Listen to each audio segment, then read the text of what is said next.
115. celete soru cevap bölümünden Elhamdülillahi Rabbil alemin ve salatu ve selamu ala seyyidina seyyidil enbiya'i vel mursalin ve ala alihi ve sahbihi ecma'in. Muhterem Müslüman oğlum, geçenki celetede bir neçe soru oldu. Biri elbette öňläkden bäri soru bolup diye Darul Iftadan şoň hakynda bir rahnama ekleme boldy ki bizim selef alyan Müslüman dogollumuz ötön ýyl gaty derer çekdile.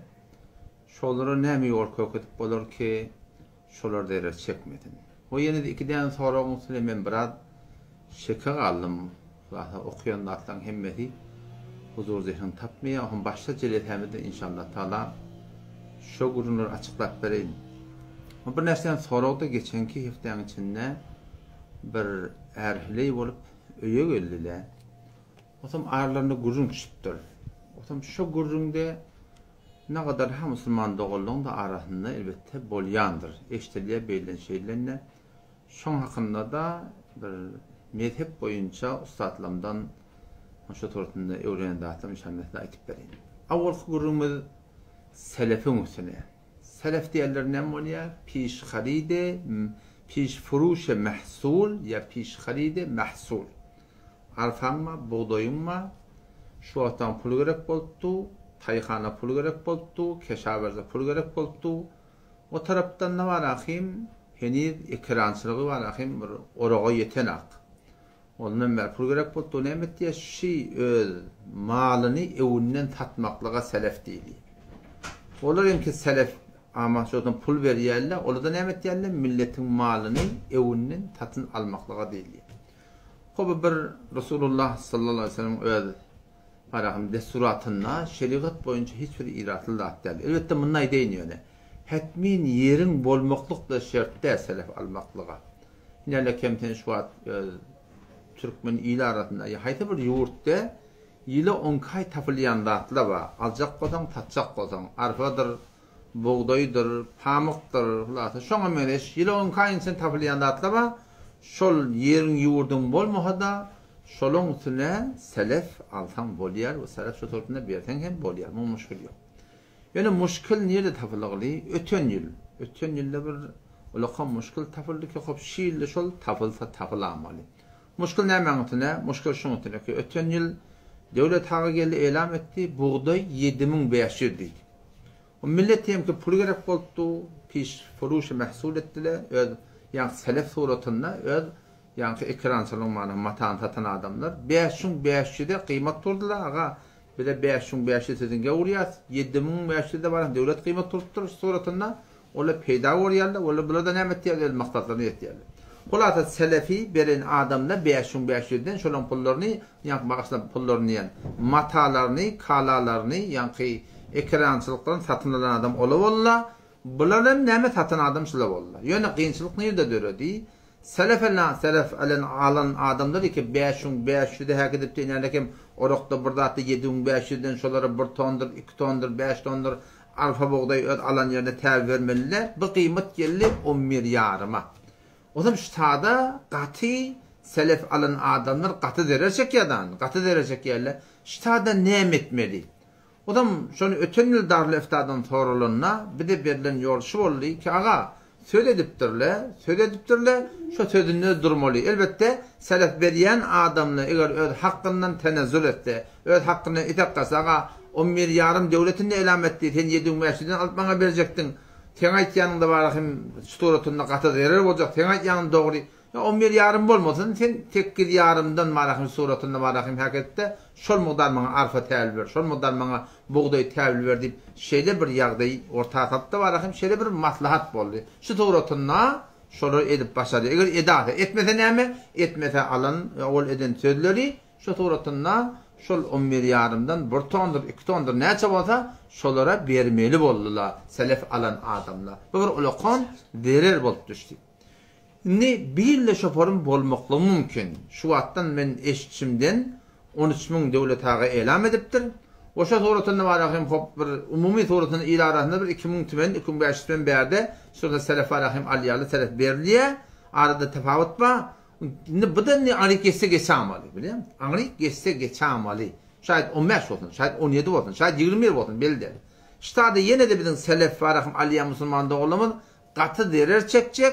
Şuna şeriat boyunca yol neyme değildi ki biz derer çekmeyelim. Kıyıhat Müslüman'da olam şu arada yol yok takriben. Meğer birçe yol var o da neyme sol hesille bir onuşmaklığa. Açıklap vereyim o da. Yol yok arada. Ne mi deyip o da? Ferezen, ötön yıl hamana 500'de doğru selef hamana sorusunu aldılar. 700'de bana kıymet hak ettiler. Hop, ola diyeyim ki doğran 10 milyar mı vardı? Ona hakkından etek kayıt diyende ya bir hamana 10 şurtlık var gelse 18'de 20 milyon varsa sen gel hakkından etek tenezzül et.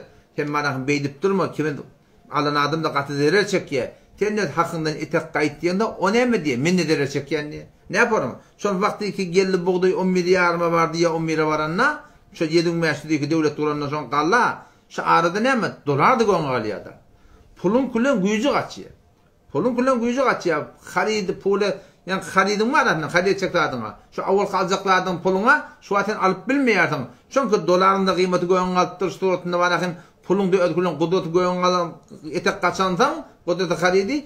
Nemet ya hot olayım ki selef veriptir. O da zirve çekiyor Müslüman'da onu. O zaman iki tarafta da var akin ten lahaz etme oluyorsan. Doğru 5'te var akin sorun selef Allah 7 olur dediler. Ama 10 milyarım oğlum hava. Şu beren adamda ne mi diye? Men ne zirve çekiyor Kur'an'a diye. Ne yapalım dere çeker yan kaçım böyle dolar goyungalıqlı o zaman hamanı sonra ferezenna 2000 dolar düşen moda ne mi 1700 dolar düşüyor diye men ne dere çeker diye o zaman ben sonra beren pulumu var akım bana ondan yaxsalalayamadım bu konu o da 7'den yaxsal düşüyor diye men ne dere çeker men ne mi diye şu planla geladım o da şöyle Müslüman da oldum ştadı yekece yol şey bana hiç şart edip olmuyor. Ama hemen şu selef almanı var yan, bayağı şeyle devlete 13 elam ediptir. Eğer ehyanen 20 olsa, 18 olsa, onun bana falan etek kaçmalı ha. Ya suratan falan etmeli hadi hiç arada şart koyup olmuyor Müslüman da oldum. Şu iki taraftan ne derer var? O şeriat boyunca da şu doğru der. O zaman ne etmeli? Fakat etmediği şey bir mülahaz etme var yandaşlar. Eğer ehyanen devlet hagan aytyandan goyuna kalsa İki taraf birbirini mülahaz etmekte var. Hem bir imani, vicdani bir tavsiye. Eğer ehyanan selef veren adam kardeş meni dere çeken başarmayan bana şol aytyan buğdayım ki bir ton, 2 ton olsun her yerden getir kardeş meni başaracak ya deyip dursa ona günahkar deyip Müslüman da oldum bolmayar. O şu toratında şey hukmi Ustad bana şüphem hededip verdi ve şu gurun sicili.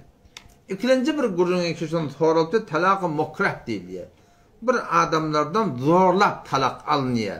Onun şu mesele şu adet şellim var 4 mezhebin arasında 3 mezhepte şol vakı olmuyor. Gel bir adamın aran suratında bokurdan da yok tatları koyup kıssap zaten bol men kıydım talak ver bol men ayarlığım talak ver deyip şondan talak alıyorlar.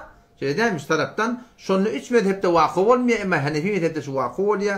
O şunun tüne inşallah umut ba ulamalarına gelecekte otursa da çünkü bizi kıyınçılıkla var arada çıkan hop Barakim gördüm da zorla bana hele talaga da ayarlı biliyor musun?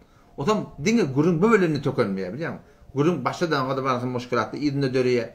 O şu torada hep boyunca Müslüman da oğlum şu adet çelin fetva şuna şeyle olur ki şu turatına talak alınsa kıyınan takta talak ve kub oluyor. Bunda Hanefi mezhepte anırda delil var. Ben ustadı Mufti Muhammed Zekeriya Dehvali Hafizullah koduyor. Ağırdan işte ustad Hanefi mezhep şuna gayim durup dur ben dedim. Kalın 3 mezhepte şüpherim. Yok, mezhep boyunca şuna delil var. Ona ne meşhediydim der. Ben anırda ne ama diyeyimde ona o 3 mezhebin anırda delili yok. Hanefi mezhebin şuna delili var dedi. Çünkü Hanefi mezhepte nihayet kuşediliyor. Kur'an'dan, sünnetten, o şan eseri sahabadan çıkmasınlığa. O şatoratında ben ustadımdan eşten gurduğum şey ki bir denana sahabalan vaktinde, Peygamber'in vaktinde bir denana Huday tapqatın alakanam adamtan bokurduğuna bıçak burada koy akınam bol men talağım verdiktir diye de o da zorlap talağını alıptır Peygamber'in şunu yürüdüktür diye de. Şu tane Hanefi mezhepte anırda bir delil hem var. O delil bayırda ne kadar rahatla akıldan koyunda oluyor. Bunun nihayeten ne kadar gururumlu var. Ama hem erkek tarafa değerli olayan yer var, hem dinan tarafa değerli olayan yer var. Ulan da mezhep boyunca Müslüman'da onun hüküm şu adı şeyde Umid var gelecekte oturuşulup bir açıkçılık bolsun inşallah. Bir de mezhepten çıkmaklığı ecali yok mu? Görün ki Hanefi mezhebine ulukon ulamaları, zatları şu meselelerin hakkında oturuşup da baştaki bir de fetva verdi. O gözümüzün türmedi. Şu an Ehli Sünnet ipliğin bir kitabımız var. Mevlana Zafer Ahmed Osmani rahmetullahi aleyhi ki onun ustadı yani Hakimul Ümmet Mevlana Eşrefili Tanrı rahmetullahi aleyhi ustadı şu elden şaniyettir. Şu an şol yani Ehli Sünnet'ten ne kadar hem mevaretli var. Hanefi mezhebin avvalki gidiyen düzgünde başarı fetva verdirler. Çünkü o kolla şunu işittirler. Bir cemiyet olamayı muhakkak şunu işittirler değil mi? Şu taydan şun yanıklatlarda mezhepten çıkmaklıkta bir hiç müşkül bilmiyor. Ama bir kevara her kim gelsin diyorsun ona Kur'an'na, hadiste ya falan deyip ya yenilme ekseriyet tarafta deyip fetva vermekteki yani mezhepten çıkmakla ecale verse onu bir din diyaneti küllen bazıca oyun karar verip yine takta bir gomrahi yola tanınmaklığa sebep oluyor. Hop, toram geçenki cedede yeni bir soramın önden oldu ki ben biraz şek ettim. O dikkat Müslümanlık olamadı. Hayta bir namazı bir töködüğümüzde yani erteme 2 rekatta, öğlen 4 rekatı, 2 rekatı, akşam 3 rekatı. Hayta bir namazın ahırına ten töködüp notuk salam vermeliler. Şey değil mi? Bu adam ne diye yalınmışıp ahır rekatında göğüne kalıyor. Şimdi adam hatsana çelliğim dolunup oturmaklığa var akıyım namazı 4 rekatta töködüp de 2 rekatını seslen edip de şunu töködmekine icadı var. Tıkkıydın o da bir adam hemen namazda şey eder. Ben 2 rekatı metaldır. 3 rekat akşam namaz olsun, 3 rekat otur vacip olsun, öyle olsun fark etmiyor, ikindi olsun fark etmiyor. Haydi bir namazın 2 rekatını metal yok koyan. 2 rekat taraf okuyuptur, ettehiyatını okuyuptur, Allah'ım sallallahu aleyhi okuyup barakim salam vermeliler. Bu ne emet yaştadı? 2 rekatı salam vermek yadan çıkarak göğüne kalıyor. Eğer sıradan tıkkaydın o da, göğüne kalmaklığa şey, koluyla uğranına oturmaklığa yakın olsa, oturakınım namazın edame verdiye sevde gerekke. Elbette göğüne kaldı. Dikelliden ya göğüne kalmakla kayıt yakınlaştı ya dikelli. O hamsın izinden manakim alhamda okuydu, rükud etti biliyor musun? Eğer şöyle adam secde etmediğinden övünçe yadına düşse, çünkü geçince hemen rükûna edip şu yanlışmıştık. Secde etmekten övünçe yadına düşse ne emet ya? Ama rükuda yadına düşüyor, ya alhamda okuyup yadına düşüyor. Ha, şol secdeden övünçe yadına düşüyor, bir 4. rekat, ya 2. rekat, ya 3. rekat. 2. rekat metal tutsa, 2. rekatın ahırki rekatın ben 3. rekat yokum deyip yadına düşüyor. Ne demeli? Haydi bir yağdaydı. Secdeden övünçe oturuyor, ettehiyatını okuyor, sağ tarafına salam veriyor, iki tarafına salam veriyor, bolmandırını okuyor. Yani kavdi, sağ tarafına salam veriyor, iki taraf secde ediyor, oturuyor, ettehiyatı, Allahümme salli, Allahümme barik, Allahümme afurli, iki tarafına salam veriyor, namazını okuyor. Ki geçen gece ben biraz sonra şek ediptim ki aya rükûa gitse, ben geçen gece şuna ediptim o da yanlışmıştık şu. Rükûa gidenden sonra icadı yok, oturup da sev etmekte dedim ben biliyor musun? Şu anda biraz şek eden de şu da ayttım, şu gururun yanlışmıştık Müslüman da oldum. Onun şu ne etmeli? Secdeden övünçe, haytı bir namazın ahırına, namazın ahırı değil mi kadip tursun, secdeden övünçe yadına düşse, kişi namazın ahırı oturuyarsın, ettehiyatını okuyardın, sağ tarafına salam verip sevet yerdin, sağ tarafına salam verirdin, selamını, iki taraf secde ederdin, oturup ettehiyatı, Allahümme salli, Allahümme afurli, sonra namaz okuyardın. Ama eğer secdeye gitse nimet diyebiliyor musun? Secdeye gidiptir. Secdeye giden olsa bir rekat edafı kıyıttan şey değil mi? Yeni bir rekat şoğutunu arttır ya, akşam namazda şöyle fark etmiyor. Akşam namazda 5 rekat böyle da. Yeni bir rekat şoğutunu arttır ya, otur ya, şu tuğrutunu var akıyım, namazını tököt ya. Ama namazın öğürle okuymalı. Bu okuyan namaz ne var? Kullan şoğa nefil bolup aylaniya Müslüman'da oğlum. Şu tuğrutun namazını tökötmekte gerek. Hop, ama olaydan gururum ki geçenki haftede bir erheleyi bolup öyme geldiler. O tam erheleyin arasında bir seri gururumla boluptur. Ki şu gururumla köp Müslüman doğullamada mümkün ki piş gelsin. Ölünmeden önce kodaçılığa barlarına yankı denanası da şağılmıştık. Yani idari işlerde işleyemiştik. Bizim denanlamadın idarada ya şanımın var akıyım haytı bir bode var akıyım camaada işlemektiğinde bir irat yok. Yani bir şey diyor ki hicab rayet bolsun, mehrem namehrem de rayet bolsun. Bir de muallim ayarlı onu gerek, muallim perestar da gerek. Şoňa men şara muallim pezif de gerek, muallim doktor de gerek. Bilýärmi? Ýa-ni denany diýip çok ýani ýalňyş tutun. Denany muallim de gerek, denany doktor de gerek, denany perestär de gerek. Emma şu zatlary şeriat boýunça etmek gerek. Eger helilikle gaçyp duran bolsa, şoňa men şara mehremnamy raýat edilmeýän bolsa, onda maňa kıyamatyň ýakma diýerler musulman dokuldy. Kıyamatyň ýakma diýerler. Çünki şeriat boýunça bar ahim ola denanyň boýnuny däl günah şol getirmekdir. Denany bir sultan. Musulmançylykda denany bir sultan öýüne oturdun, adamsynyň getirinen diýsin. O tapşyrdyn, halal bile getirip berdi diýsin, bilýärmi? Denanyň boýnuny däl. Wagty burada sen boýnuňa däl aýallagynym, sen näme diýip burada diýki äprekliljek dünýä mundan çimden şorum körenmeli. Ma hop işleme bolýarmy? İşlädi gelýär agajan. Hop ýene de şeriat boýunça işlete bir halaljakmy bar. Odam ýanky erhli bolup gelinenlerine bula kudaşlyga barlanyna ýanky denany adamtyna şert etdir. Keşele men şäherde ýaşapýan, şäherde de men ýaşajak. Meni togram oba ekçek diýme. Belli oşundan adamtynyň obada doğan adaşy bolmaly. Sonra men oba ekçek diýme. Men şu şäherde ýaşajak. Ol erki adamda söz beripdir. Aýa erki adamyň haqqı bami şu dinanan toram oba ekitmekdir. Dikkat musulmanda olmadı. İki gurrun var. Gazabat var, diyanat var. Diyanat taýdan söz beripdir. Sözüňde durmaly. Sözüňde tapylmaly. Sözüňde tapylmany sen onu ýüregini ınjydyp alyp gitsen, o erteki gün ol arada hoşluk boljakka, muhabbet boljak del. Bilýärmi? Bir arada uns bir erhiliňe bolýan muhabbet hot dewuljak. On dewuljak diýär bir ulakan derer, ondan bersen söz berip dursun diyanatan. Sözde durmaklyk musulman dogan gaty bir gerekli da, gaty bir zaruri da. Söz berip durun sözünde durmaly. Evet, hop dawa çekse, birdat etse, ula hatda barsa ýaşulata gyzawata gelse, adamty alyp gitjek bolsa alyp gider. Emma sözünde durmany, alyp giden adam bolýar. O sözde durmaklyk we ufu bil uqud Allah taala beren wa'delerini wefa edin diýip Huda taala hukm edipdir. Evet, dawa barsa, gyzawata barsa wa adamty alyp gitse gider. O direkli ona barahim tada başka bir hukm berilmeýär. Ve bir gurun. İkinci gurunda şol erhili kerhe bolup gelile, şol denana maldar atatynyň ýetipdir, enehiniň ýetipdir, öde şagyr işläp gelipdir. O da mahunaga diýe men niýe? Hop birlikde poşta perde de ola gafiňinde oturdy, erkadamyz berde oturduk. Şu toratna şeriat boýunça ijada bar.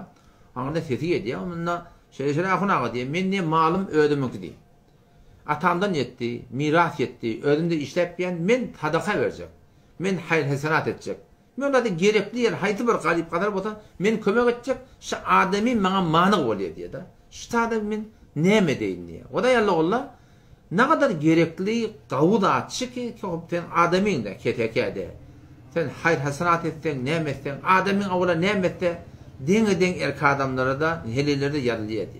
Hop denany bir haýdy çekodduka adam symaňa rady bolup da barahym suratna bir agdy birlik bolsa muňa ýeter zat ýoksun. Şoňdan awwalqa aladaşyňa bolmaly keten denan aýallyk bolla. Adamyň rady etille, gewni wurtille. Şo suratynda barahym radyçylyk bilen bodatly bolmaklygy beter bir gerekli. Elbetde ulata bilen nispet rady bolmaýarlar ba, ulata ýüregi daranyk diýen bolýarlar ba. Haýdy bir ýagdaý, adam rady de.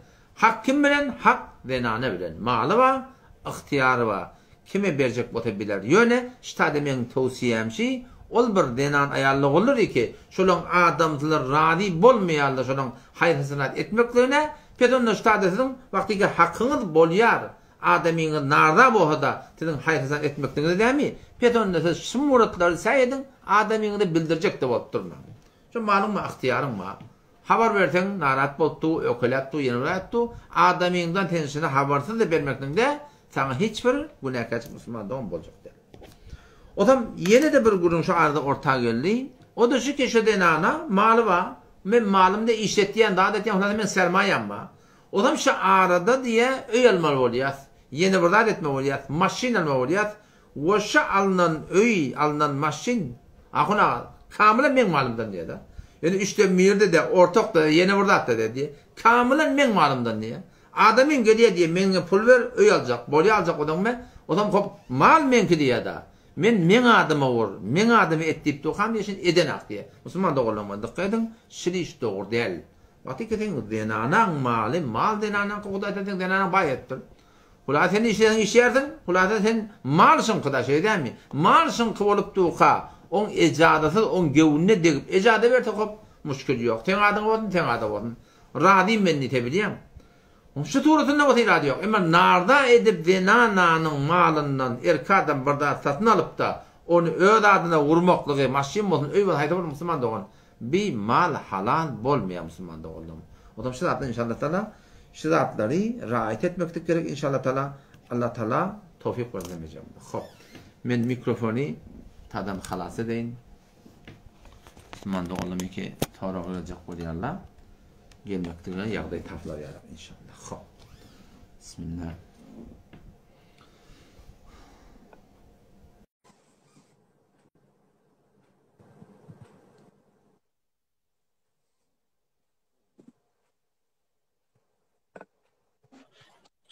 Selamun aleyküm. Ve aleyküm. Maşaçan kavmu. Ahune de kovmalım. Elhamdülillah kavmu. Sağmaatın mı? Elhamdülillah. Yaşlı hala. Maşaçan ol gurungi ki soraptın ben ustadtan. Eşti otin ahune de. Ha bolun inşallah. Bismillah. Eşti otin ahune de. Alamat. Eşti otin yani madal qav çündürdün ya selefi ya zinanla qine madal qav çündürdün qav guva olup. Alamat. Ahune de bir sual geldi uysi öz hanım adamımızda diyen yalak. Oğlulu zinanında elbette bizim menteğamda da bazı zinanlı çadırda sadakada hatbe tesbih deyip burada tapyalı.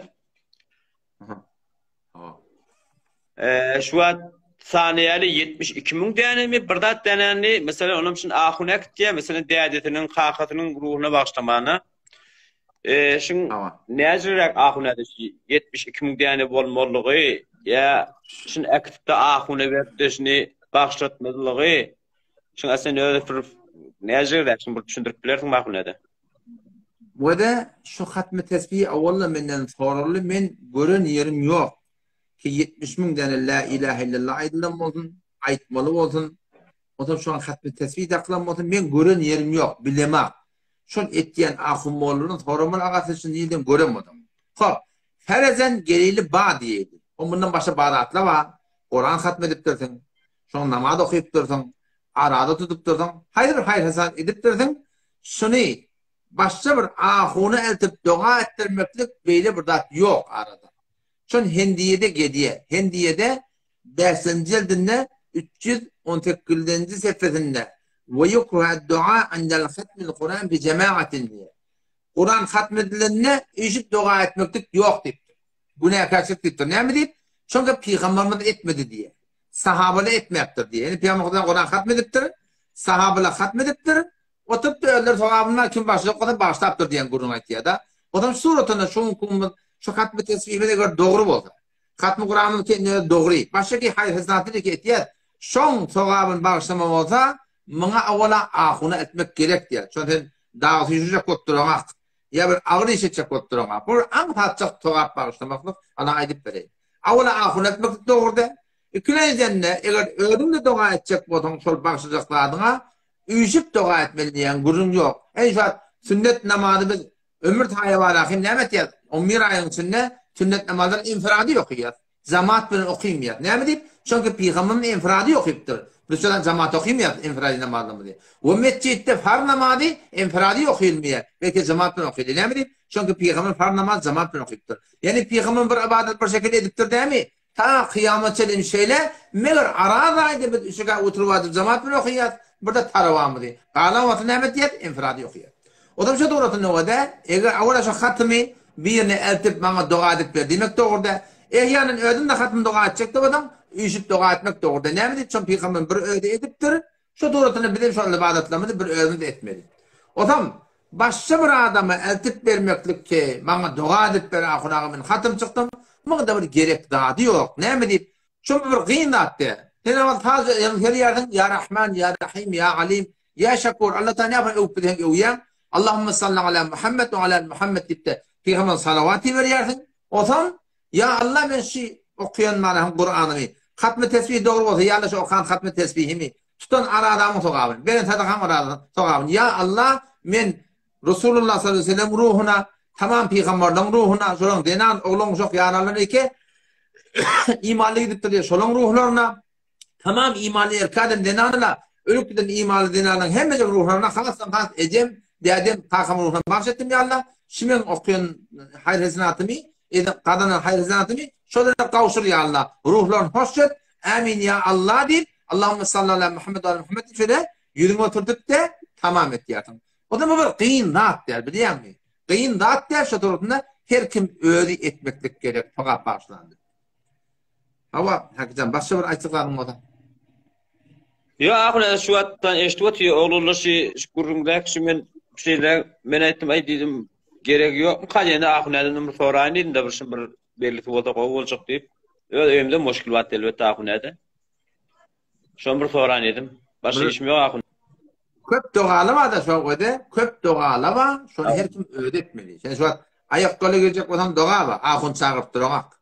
Ayak kolun çıkında doğa var. Ahun çağırıp durmak. Mescide girecek olan doğa var. Ahun çağırıp durmak. Mesciden çıkacak olan doğa var. Ahun çağırıp durmak. Ay vuranda doğa var. Katanak yelette doğa var. Şunu men ilk akşam da doğa var. Dehretin doğası var. Ne kadar doğanı var. Şu da sen ahun çağırıp durmak. Bu da şu doğanın biri. Her kim öğretmek gerek. Bunda hiçbir zaruret yok. Yani sen doğru değil. Başka bir adam içine bak sen bana dua edip ver falan edip ver demektir. Böyle doğru değil. Başka açıklar mı? Ben formlak şey. Yo ahuna'da bolye falan şonu soracak bolma ahuna'da. Beter düşündüm. Bolma saçan gördüm dedim. Bolye ahuna'da. Esselamu aleyküm ve rahmetullah. Cezayir hayır. Tanrı kadın. Bile kadın yargılara var idi. Bolar inşallah çeşim. Ben tadı dost oldum benim programı bitirdim. İnşallah çeşim. Burayı geliyor.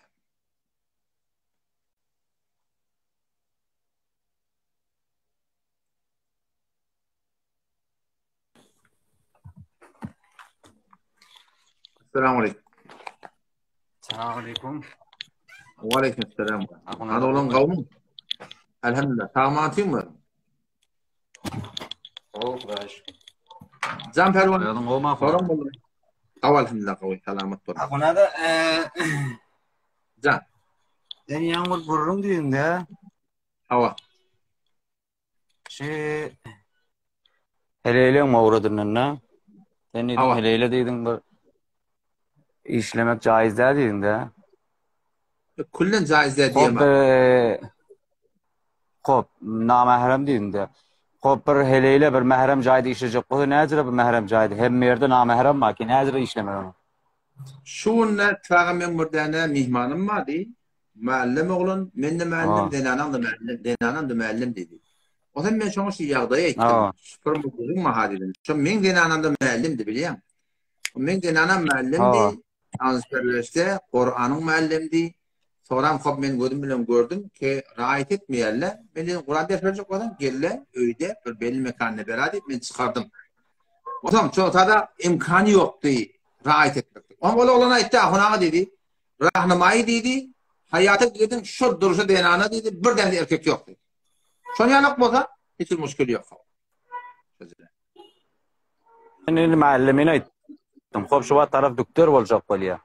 Mühendis olacak bolya. Yani men dönem dandan pezeşk olacak bolya. Set derset içinde namahrem ya sen danışgah edecek bolya. Danışgahlar muallimleri erkek namahrem ne etmeli şeyler. Belakara bir otom perde çekmeli yani de hop bir otomcuna danışgahda bir heleyden çiri perde çekilmiyor ki. Bayet övmeli. Hop şu vatta diýäňiz heleyle meriyle oglalaňyz meriyle heleyleri heley düktere gitmeli yani. Hop heley düktere gitjek bolsa heleyle bayet diýile tähsile gitmeli. Tähsile de gitjek bolsa hop bayet şaraitli bayet namahrem gaýramahrem bolýar. Bayet hem yerde perde çekilmiyor. Hop ya karışta gidip bir de mutahassisler we karışta gidip dewre öýmeli. Näme etmeli şada? Heleýiň heley düktere berjek bolsaň bayet sen 2 milyon Türkmen ma? Hop 2 milyon Türkmeniň içinde etejigi 1000 dana 500 000 dana meselleyen helydükler bolmaly her gaýtyndan, her takassusdan. Hop hemmejiklerdi gidip bilmeýär ki şart şaraitden hem etmeli. Gurun şuňsyna wede öňde bir wagtda bir soruldyr da ki sudan geçmeni ejada bam diýipdirler. Onda sudan geçmeni ejada bar, ýene immanyň öğretmenler diýipdirler. O da bolmaýar da diýipdir. Bolmasa bolmaýar da diýipdir.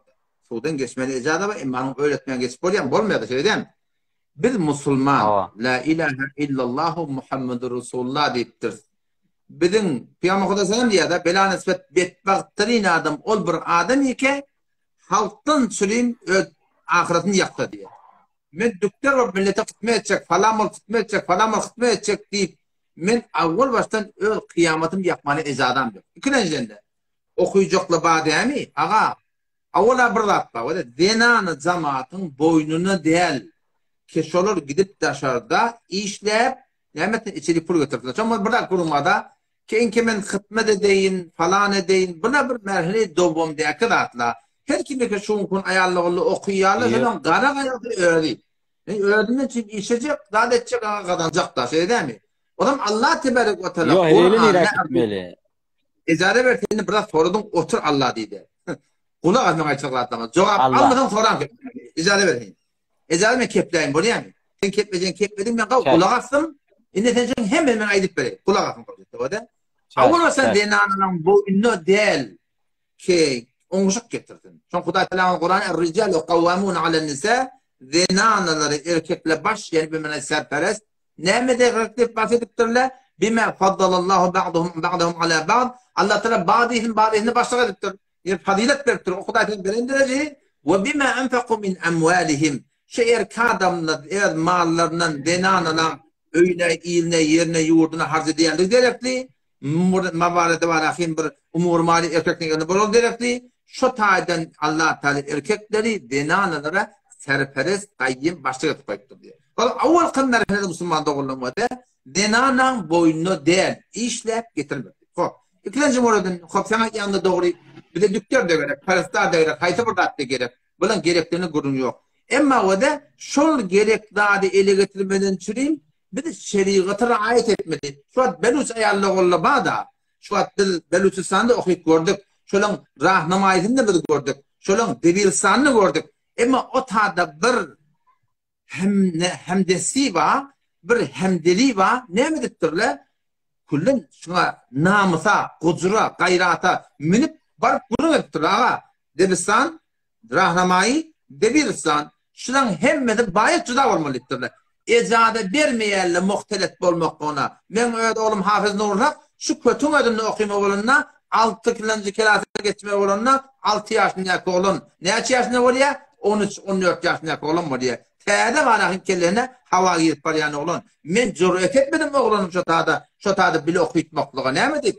Ola, tırtın yaş yeti oğlu yetip var yani oğlun. Yaş yetinden bile okuyacak bu da, mına ot diyerle, mına değer diyerle, göç ya oğlum biliyor musun? Göçenden sonra sen oğlan ne yapalım olacak? Men mecbur buldum oğlum çıkarmaklığa. Başladığımda tağva ihtiyar ettim. Huday onu da onu hor etmedi. O zaman içecek Kur'an'ın o da işte evvelki merhede bir ehli sünnetin şun hakkında gayrata minmektiğimiz ahullah, ulamala, şurada, dehyarda, şuna meyvesatla varıp kurdum etmeli ağa. Bir ayarlığını okuyacak, debistanı müşkül mü diyor, debistanı müşkül mü diyor, danışka da müşkül mü diyor.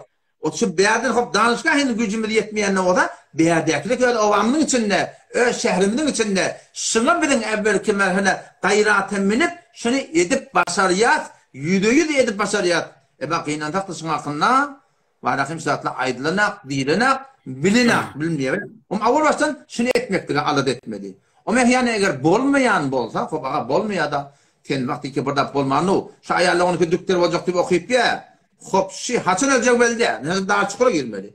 Ne mi deyip burada ki Kuday Teçin şeriatı boyunu koymayaptır, gelip şonun için kıyamatını yakmalı. Düktür var mi? En hemen velayet düktür var. Bir de şu an ayarımız başardık. Düktör ektiyat, denana ektiyat bolluğundan. Mümkün bolluğundan denana ektiyat. Bolmasa çarefi yok ektiyat. O vakti ki şeriat bana izade veriptir. Başçaki var ahim, mezheplerde, dağıtlarda, şuna meclis var ahim. Başçaki var ahim, sonra Müslümanların hakkında düktörle bak. Zerur de beni ayarlığın Müslüman, ayarlığın Türkmen, ayarlığın ki şun fıkhına vara, dadına vara, gidip muhtelet okuymakluktan çıkayım. Ay düktör gerek, perestler gerek deyip, men ayarlığımı izade vermeyen gitti var ahim, sorduğunda o kıyamatını yaktın. Bu bir görün, ikinci ağa sen denanı düktör velayet de olurdu diyor bakın. Şeriat bana izade veriyor. Düktör erkek bolsa olsun. Men yanına var ya, yanına oluyor. Erkek düktör hakkı var şu tadı şeriat boyunca bakmaklığa davet etmektir. Ondan sonra da danışkanı değil. Danışkan da şu bir zahidanı gördük. Teolikte görüyor. Kobinin Tehran'a ait ettirmek değildir. Biz şu tadı ayarlı olur gördük ki deskeşilce Yüzü perde hemme de kelası oturuyorlar, ahırda oturuyorlar. Şu kadar şuna goncayiş karar veriptirdi biliyor musun? Ama hop şıdatlar rahat edin. Ona rahat etmeyenler doğru kabul ağa. Ne kadar yerler var ya sen rahat edecek ettirmeyenler kaca. Ona da bir kabul. Ama hop elinden geliyen miqdar sanma da. Elinden geliyen miqdarsa şu abinin baştaki Kur'an'da da hatta ayarlığımız var. Okuyup verler yöne İslami tortunda. Okuyarlar başlardan rahat et yerler. Haydi verdi bulman mı? Şu bolup turunda adınlar etti yerler. Tortun. Ahuna da sen bir kişiden rahat dedin de indi bol hop başardığından etmeliydin. Hop başarmadık da olsan dedin erkekliklerde o İslam mocaz dedin. Yani erkek yanı olmalıydın, caiz dedin doğru değil mi? Indi bilasan aytýan peygamber mesela şol awayly İslamda hop näme rahkar goýdy? Agaçy denanalar okuyup bilýärmi, okuyup bilmeýärmi? Tebabet ya sen her no tahsil denana caizmi, nacaizmi?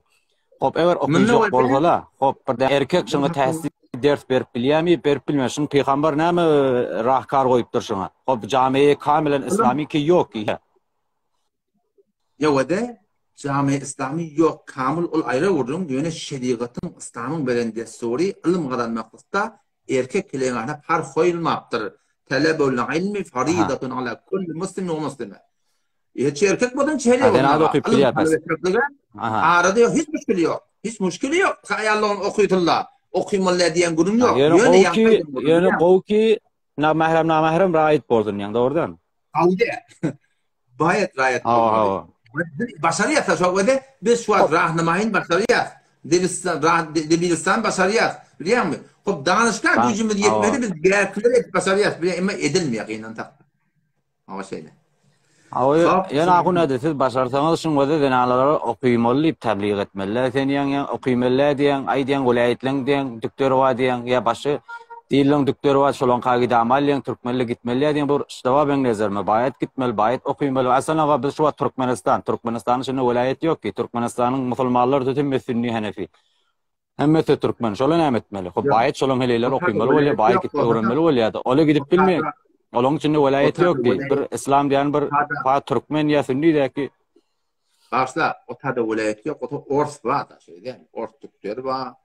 Öyle düktörler var. Hulada o de men halkın gevunu olacak. Olmayacak da akına da. Kepler başlayacaklar da biliyor musun? Men şeriatın ayetine var ayetiyen bol ha kardeşi. Bol moda şeriat okuyup diyen dedin. Şeriat öyle okuyup değil mi yani? Başta bir gurun ayttım ha, sudan geçmene ecada, emanın öğretmenler ediptirler. Aga, okuymanı ecada, yönetçiden ediptirin iş veren, okuyup bolmuyor kardeş. Ecada yok, ecadatın gurun yok. Yok, öyle akın adı. Sen yan öyle, sen yan mecbur olsun diyen, öyle akın adı. Sen olsun diyen bir hel, diyen aga mecbur diyen, çare yok. Hazır diyen erkek tüklere baktırmalı yani. Hop, şuna sen hazır, erkek tüklere baktıracak. Namahrem 50 falan işim yok. Şuna hazır, ama sen aga bir okuymanı zat koýaňap diýeni okuymanı hatda germez bar ýa emma diýen mejbur bolsa erkek tüklere gidýär diýen şolaň ikisiniň tanaguzy bar diýen mejbur bolsa okuýsun diýmeli ýani menzurum aýt okuymaly ki hele atly känelsin täsirkärde hele kän bolsa onuň sen denalaryň da zady kän bolýar da eli açyk bolýar 100 däne bir obada 100 däne hele düktör we hele mühendis bolýar hele parastar bolýar okuyjak bolan hala Khurasaniýetler Belüçistaniýetler okuyjak bolýar bardy. Bizim şu Türkmen ilan ayarlığın doktorşi aslen doğru. Bir hiç ona maydadı yoktu. Kevarahim suratında felak burdak giyiptir, cürbol, endam namal lebas, berden gödenden musulman kafirden taygırıp bolana, şunu kıymaklık aslen doğru. Dost doğruca haram şey. Ya ol kıymata dursun, şu porum heyet bilen, teşe erkek adam, men erkek adam.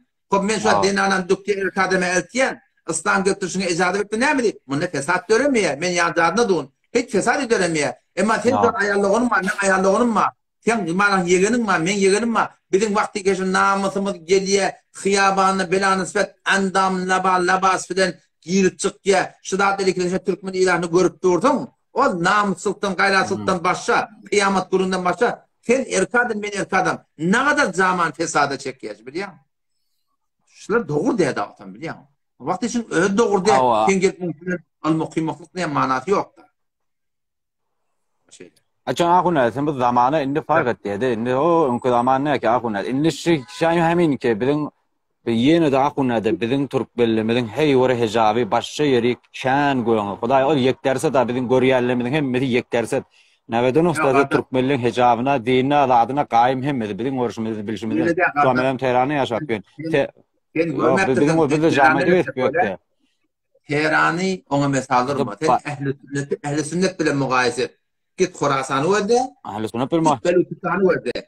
Sen ehli sünnet bilen mugaýese etdi. Ehli sünneti ola bilen mugaýese etme kardeş.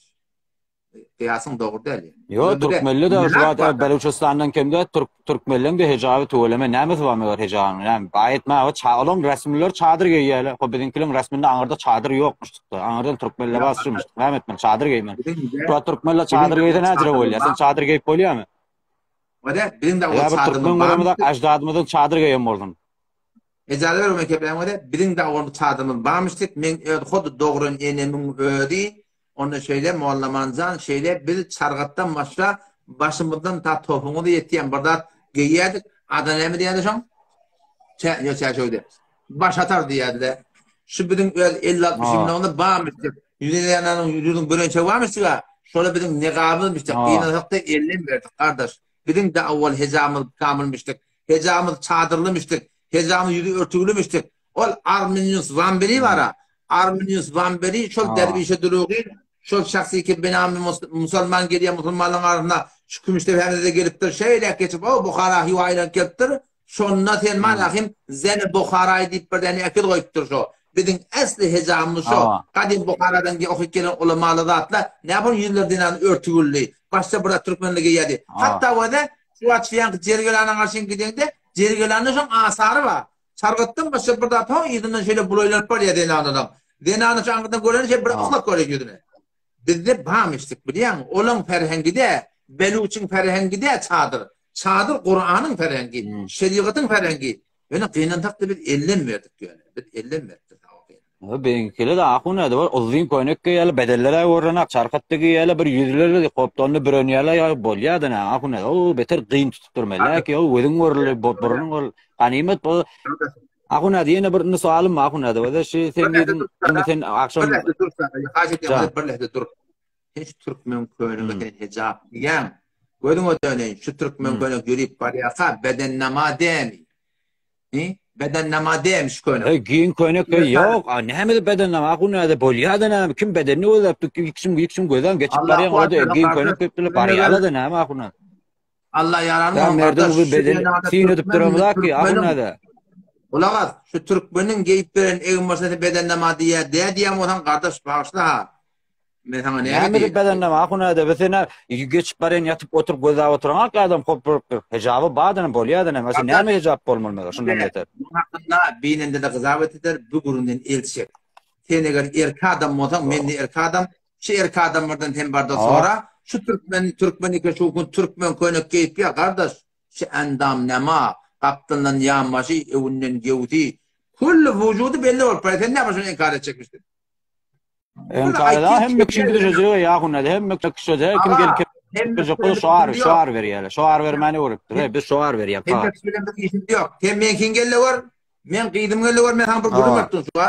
Gelmen namusum gör. Men sözüyor da dost. Men giydirdim, çadır giydirdim. Ama 104 diye 50 de giydirdim. Men halkma işim yok. Şu borum giyip berenle ağzı yaptım men. Wala men think hanawatanga wala men falan ýemek ki şu jyra getsele hoppa hal murat kim oňa biderek diýip bilir hiç bir erkek oňa biderek diýip bilmer ki meselem ben anala ýüzüni börk getsele oňa hiç bir fat diýip bilmer ki mezhebi adam maksuda ýöne men öz nazarymda bolmany bir jawan şu wagt getpen helele giň koýnak ýa barhal hop asyn kuýta ýanakla ýa dizine tek aýaklary ýalaňaç etpen akla giň koýnak gepdirler çadyr gepdirler nihaýet bir çykyşaýt ýartylar bir çykdarakdyr ýa Emmesinde bir göz bölek görpülmüyor. Hayli adamlarda dar diýen endamlarda uğurlanak. Olarda bir adet bolmuyor derne. Şeriat boýunça ştat diýen anam, böyle namazda ştat dogrulyny namaz dogru diýip bolýan bolsa, namazda eňden ne bar ahim baldyr görünýär, namaz dogru diýip bolýan bolsa, nerede görülýär baldyr? Nerede görülýär diýen akunada? Nerede görülýär diýen? Namazda duranlar etek eňden baldyr bolýar. Baldır deyip şuna diýerler, sağa pa var. Sağa pa. Şo namaz doğru. Şu sağa patyn ýürüýär.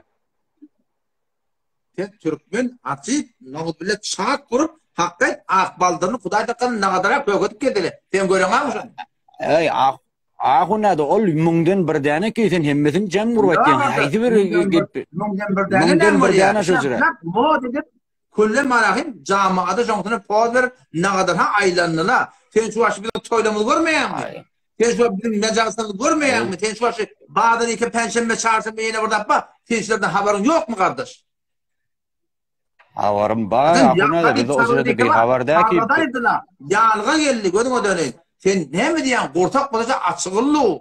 Sen niýe degip ýan gadam? Myrryhyn adam taýda sen şu kurezeminiň adam. Zulmur geyip ýa, aýallygyny zulmur geyip ýa. Sen şunu göreňä? Onu görýän, hop. Zulmur geyip ayaga urlanak, hejaba urlanak, şoň immana urlanak. Ýene bir puşeşi bardan bar. Hop. Ola müşkil musulmandan dikkat ede, sen hijab bilen awratyň farkyny anlamaýan. Awrat diýenleri erkekde de bolýar, heleyde de bolýar. Awrat diýen erkek adam göbeginden tardydyň erençe, denanaň awraty şu goşaryndan bäri, ýüzüň tegelerinden mana başça topugyny etek. Muňa awrat diýerler. Hijab diýen gurunlar ondan aýra bir gurun. Hijab diýenleri siz şeýle sakt tutýan, agunada. Oda siz şeýle sakt tutýan, şeýle bolmaly, bejere bolmaly. Hop, näme diýip ona Mekke'de şu wagt hele erkek gatyn garym gelip ýöle birin ýarym metre ad edip, şona onu, şoňa näme diýän? Can, şu näme delili bar? Mekke'de, awat şunu aýtdy, näçe bolýar, o sen şunu tora. Näçe bolýar diýip Mekke'e baranna, fakat Türkmen heleleň ýüzü açyk, başga heleleň ýüzü ýapygyly. O sen şunu tora. Näme bolýar şidi? Başga musulmançylykda başga Kur'an okuýanmyka, başga şeriat okuýanmyka, başga peýgamberler barmyka? Kim Mekke'e baranlarna, Mekke'e baranlarna umumy soratynda. Fakat Türkmen denanynyň ýüzü açyk. Ella maşallah, galanlar ýüzü örtügli. Sen şunu tora. Ne ahuna sefer täsedi keplen nirde fakat Türkmenlen kaçık. Nirde fakat Türkmenlen kaçık. Men 50 tane filmi ören Türkmende aslan başka keş Afrikadan gelip dur ýüzler açyk. Kabul edeyim. Filipin'den gelip dur ýüzler açyk. Sen de näme sen fakat Türkmenlen kaçık diýen. Sen yok. Sen fakat Türkmenlen kaçık diýen. Sen de näme şu taýda ýüzleri örtügli. Nämeden çirin? Şoňça şeriatyň hukmy. Kabura burgurum. Men fakat Türkmenle diýmän. Buna gatana gitdimmi? Allah mağfiretsin. Başta da bağdır yok. Yöne yüzü toğtan Mekke'de girip benim denanalar haca giderlerine yüzü örtügülü. Näme diýip deh derset açıgly galanlar ýapygy. İrat nerede? İrat nerede? Şu açyarlar bu doğru. Şoda wada şu şeriatın hukmy 50. Wada ijazet ver. Sen gat tut diýýän kardeş. Gat tutama. Sen gawşak tutýan. 59-njy ayet Sure-i Ahzab'da oku ya eyyuhan nebi ey peygamber kul li azwajik ve denanalanay ve benatika qeydangaday ve nisa'il mu'minin imanlanan denalanay näme aýtman ya Allah yudnina aleyhinne min jalabibihin öz çadırlarının yüzlerini örtülü diýär. Doğruca Kur'anyň özünde gelegili denanaň yüzüniň örtülügi bolmakdygyny şuň niýe gatty tutmak? Onu sen Kur'anyň doğru terjemesini gelende amal etmejek boldum. Ondan biz näme amal etmeli? Çünkü tablet bu benim hareketim ne gat boldy. Yine ben göreyin. Yedi bilýärdim.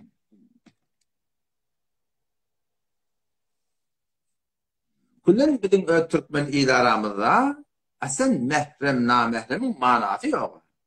Allah hücrelerde, ahunçuluklarda, qariçiliklarda, moğlaçılıklarda illa maşallah. Olar ki bizim tertibimizde okuyup ketdir ya biz şolong tertibinde okuyupdyr. Şola hele erkek juda etýärler. Poşty perde dert verýärler, birdat etýärler. Ýoksam umumy soratyn türkmeniň aşa ahmyşlyklaryny görýärmi? Hele erkek any perde ýok, gaçypdy, mehrem kim, namehrem kim? Bu da aslında türkmenle bar gynatda manasy ýok, aýdylmapdyr, diýilmapdyr. Odan biz fikir etýär, başça bir adam diýär. Oşo Mekkeň gurruny, Mekke'de şundan çyryp şotada gaçyp gedilýär ki, çäre ýok, bilýärmi?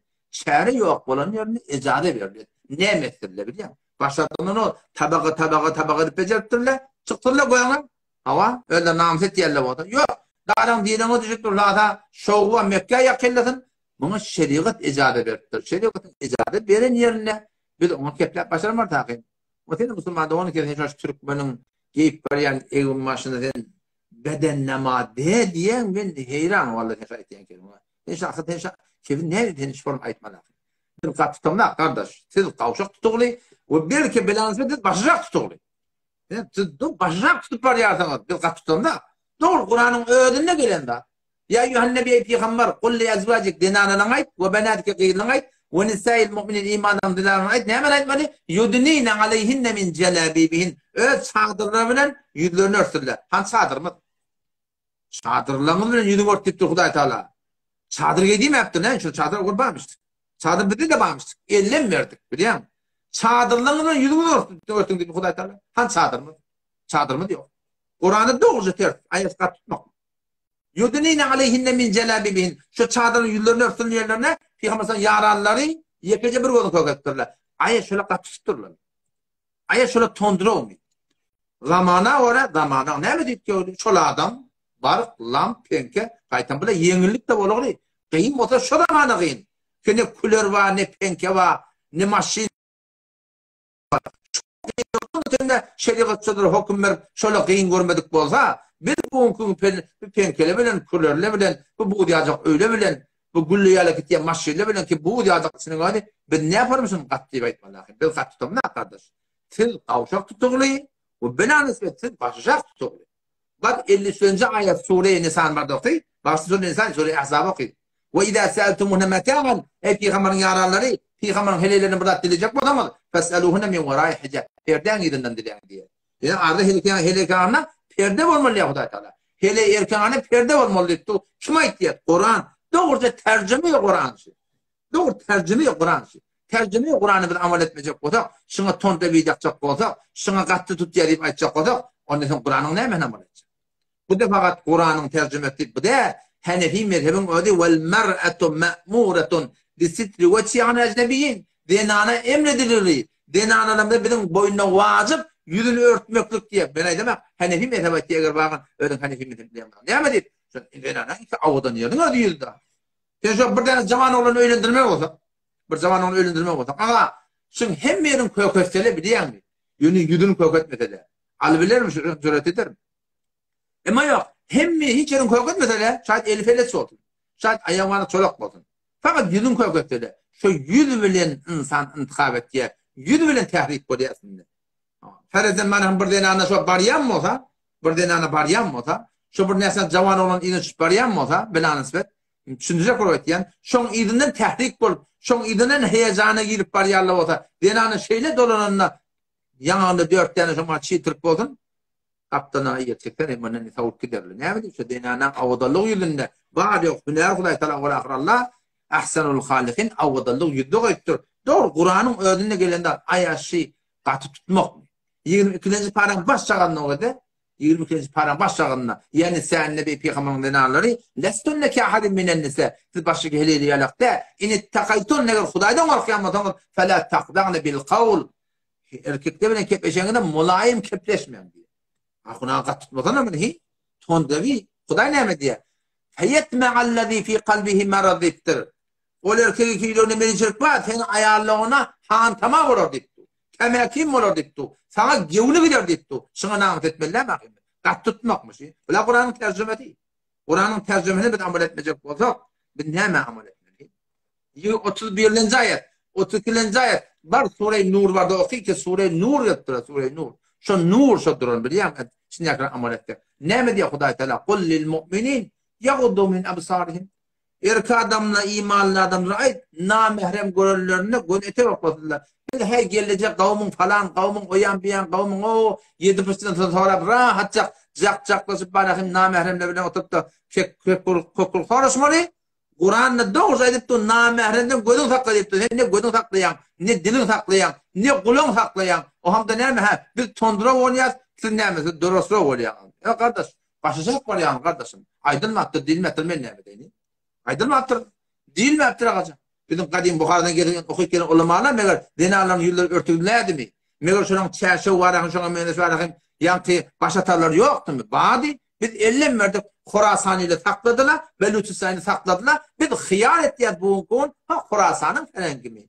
Beluchistan'ın ferengi yok hocam. İslam'ın ferengi. Biz yine kıyınızda 50 verdik biliyor. Allah asan etsin. Ayarlı oğlum, Allah yaramı botun. Biz hiç kimin okuymaklığına, davet etmekliğine bizim muhalefetimiz yok. Doktor vatandaşı. Hayt burada buldum. Yani şeriat riayet edin. Kenarına kan dar çukura girmelidir. Otasında gülümün ne yapacak?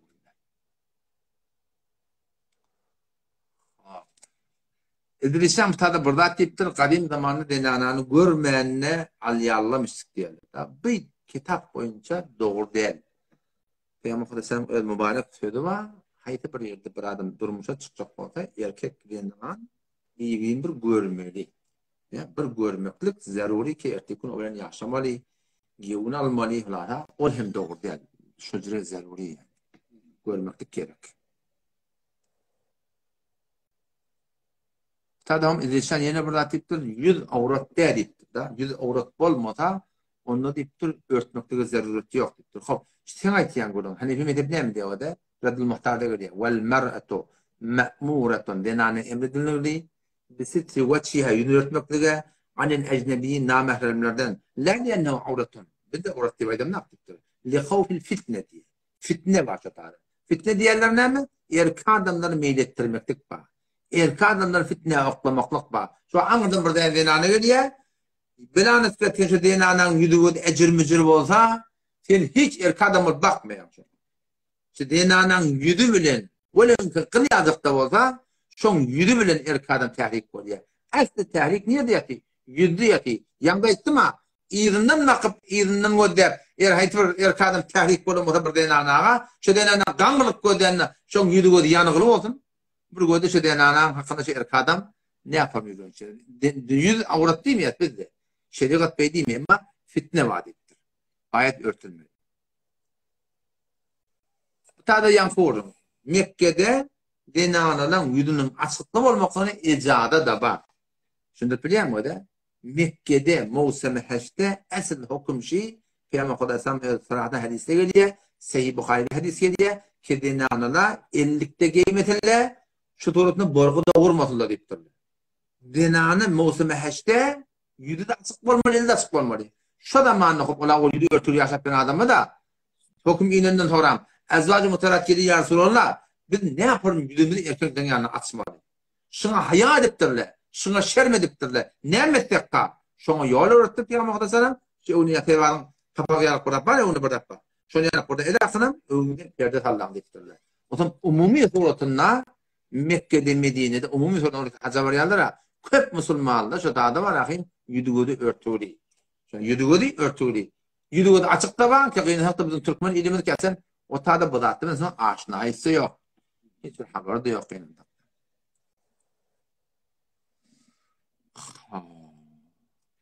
Dağda başta tavırım yok. Edişan horandatlar var. Buradaki geçti. Edişan bunu diyen kardeş orada da bilmediğin kepine varayım. Bilmediği yerden hak etmekteğimin eser doğru. Hop. Anda kabul etsin Müslüman doğrulum. Bir gece boları değil. Aslında kavurunu bolli. Allah kabul etsin. Hayda bir Müslüman doğumunun hidayetinin artmaklığına sebep oldu.